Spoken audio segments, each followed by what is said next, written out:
ತಮ್ಮ ಸಚಿವ ಸಂಪುಟ ಸಹೋದ್ಯೋಗಿ ಜಮೀರ್ ಅಹಮದ್ ಖಾನ್ ಅವರು ಹೇಳಿದ್ದಾರೆ, ಡಿ ಕೆ ಶಿವಕುಮಾರ್ ಪಕ್ಷಕ್ಕಾಗಿ ಕಷ್ಟಪಟ್ಟಿದ್ದಾರೆ. ಅವರು 2028ಕ್ಕೆ ಮುಖ್ಯಮಂತ್ರಿ ಆಗ್ಬೇಕು.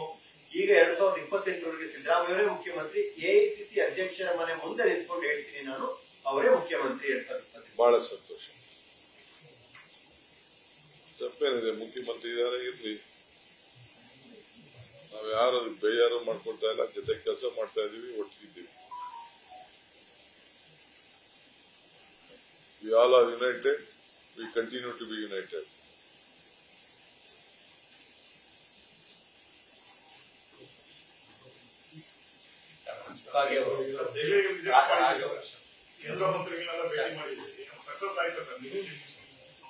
ಯಾರು ಹೇಳಿದ್ದು? ನಾನು ಯಾವ ಮಿನಿಸ್ಟರ್ನು ಭೇಟಿ ಮಾಡಿಲ್ಲ. ಹೋಗ್ಬೇಕು ಈ ಸತಿ ಅಂತೂ ನಂದೇ ಆದಂತ ಪ್ಲಾನ್ ಹಾಕ್ಬೇಕು ಅಂತಿದ್ದೀನಿ ನನಗೆ. ಯಾಕೆಂದ್ರೆ ಈ ಮಾದಾಯಿ, ಈ ನಮ್ಮ ಎತ್ತಿನೊಳಗೆ ಫಾರೆಸ್ಟ್ಗೆ ಬರೀ ತಗರಾಗ ಹಾಕೊಂಡು ಕೂತವ್ರೆ. ಏನಂತದ್ದು, ಇಲ್ಲಿರೋ ಮಣ್ಣು ತೆಗೆದ್ಬಿಟ್ಟು ಅಲ್ಲಿ ಪಕ್ಕದಲ್ಲಿ ಹಾಕಿದೀವಿ, ರೆವಿನ್ಯೂ ಲ್ಯಾಂಡ್ ಅದು. ಈಗ ಫಾರೆಸ್ಟ್ ಅವರು ಅಂತ ಹೇಳ್ತಾರೆ. ಆಯ್ತಪ್ಪ, ಫಾರೆಸ್ಟ್ ಅಂತ ಆಲ್ಟರ್ನೇಟಿವ್ ಕೊಟ್ಬಿಡ್ಲಿ. ಅದಕ್ಕೂ ಕೂಡ ಏನ ಕ್ಲಿಯರೆನ್ಸ್ ಕೊಡದೆ ಎತ್ತಿನೊಳಗೆ ನಮಗೆ ಕಾಸ್ಟ್ ಆಫ್ ಪ್ರಾಜೆಕ್ಟ್ ಎಷ್ಟಾಗ್ಬೋದು? ಕೊಡೋ ನೀರು ದುಡ್ಡು ಕೊಡ್ಲಿಲ್ಲ, ಪರ್ಮಿಷನ್ ಕೊಡ್ತಾ ಇಲ್ಲ. ನಮ್ ರಾಜ್ಯಕ್ಕೆ ಯಾವ ರೀತಿ ಅನ್ಯಾಯ ಆಗ್ತಾ ಇದೆ ಅನ್ನೋದು ಅಂದಾಕಕ್ಕೆ ಮಾತಾಡ್ತೀವಿ. ಖಂಡಿತ ಈ ಸತಿ I will have a big plan on that. Not only delegation, ನಮ್ಮೆಲ್ಲ ಎಂಪಿಗಳು ಹೋರಾಟ ಮಾಡಿದ್ರೆ ಮಾತ್ರ ಅವರು ಎಂಪಿಗಳಾಗಿ ಹರ್ಲಿಕ್ಕೆ ಇರ್ತಾರೆ. ಇಲ್ಲ ಅಂದ್ರೆ they will lose there credibility. ಬಹಳ ಸಂತೋಷ. ಅವ್ರ ಮನೆ ಬ್ರೇಕ್ಫಾಸ್ಟ್ ಕೊಡ್ತಾ ಇದ್ದೀವಿ.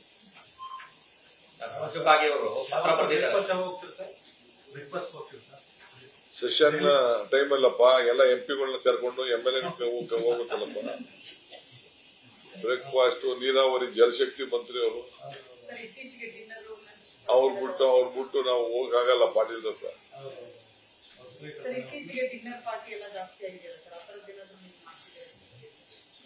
ದಿನ ಮಾಡ್ತಾ ಇದೀನಿ ನನ್ನ ಮನೆಯಲ್ಲಿ ಡಿನ್ನರ್ ಪಾರ್ಟಿ ಮಕ್ಕಳ ಜೊತೆ.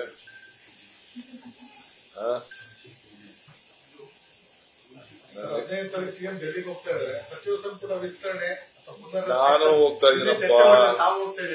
ನನ್ನ ಲಾಯರ್ ಕಪಿಲ್ ಸಿಬ್ಬಲ್ ಇಲ್ಲಿ ಬೆಂಗಳೂರು ಬಂದು ಈ ಸತಿ ನನ್ನ ಪರ ವಾದ ಮಾಡಿದ್ದಾರೆ, ಡೆಲ್ಲಿಲೂ ಮಾಡ್ತಾ ಇದ್ದಾರೆ, ನನಗೂ ಕರೆದಿದ್ದಾರೆ, ನಾನು ಹೋಗ್ತಾ ಇದ್ದೀನಿ. ಆ ಸಂದರ್ಭದಲ್ಲಿ ಈ ಸಚಿವ ಸಂಪುಟ ವಿಸ್ತರಣೆ, ಪುನರ್ರಚನೆ, ಸಿಎಂ ತಮಗೆ ಚರ್ಚೆ ಮಾಡಿದ್ದಾರೆ ಸರ್? ಅದೆಲ್ಲ ಅವ್ರ ಜವಾಬ್ದಾರಿ. ಅಧ್ಯಕ್ಷರು 4 MLC ಕ್ಯಾಂಡಿಡೇಟ್ ರೆಕಮೆಂಡೇಶನ್ ಇವತ್ತು ನಾಳೆ ಕಳಿಸ್ತಾ ಇದ್ದೀನಿ. ಗ್ರಾಜುಯೇಟ್ ಕೌನ್ಸಿಲ್ ಸರ್, ಮುಖ್ಯಮಂತ್ರಿಗಳು 2.5 ವರ್ಷ ಆದ್ಮೇಲೆ ಕ್ಯಾಬಿನೆಟ್ ರಿಶಫಲ್ ಮಾಡ್ತೀನಿ, ಹೈಕಮಾಂಡ್ ಗಮನಕ್ಕೆ ತಂದಿದೆ ಅಂತ ಹೇಳಿದ್ರು. ತಾವು ಪಕ್ಷದ ಅಧ್ಯಕ್ಷರು ಮತ್ತು ಉಪಮುಖ್ಯಮಂತ್ರಿ ಆಗಿದ್ದು ಸಹಜವಾಗಿ ತಮ್ಮ ಜೊತೆ ಕೂಡ ವಿಚಾರ ಚರ್ಚೆ ಆಗುತ್ತೆ. ಹಾಗಾಗಿ ಸದ್ಯಕ್ಕೆ ಆ ಬೆಳವಣಿಗೆ ಇದೆಯಾ ಇಲ್ವಾ ಸರ್? ನನ್ನ ಹತ್ರ ಇದೇ ಚರ್ಚೆ ಮಾಡಿಲ್ಲ.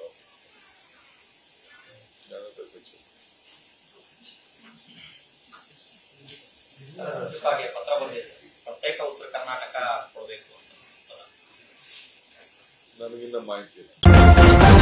ನ್ಯೂಸ್ ಫಸ್ಟ್, ನಿರ್ಭೀತಿಯಿಂದ ನಿಮ್ಮ ಪರವಾಗಿ.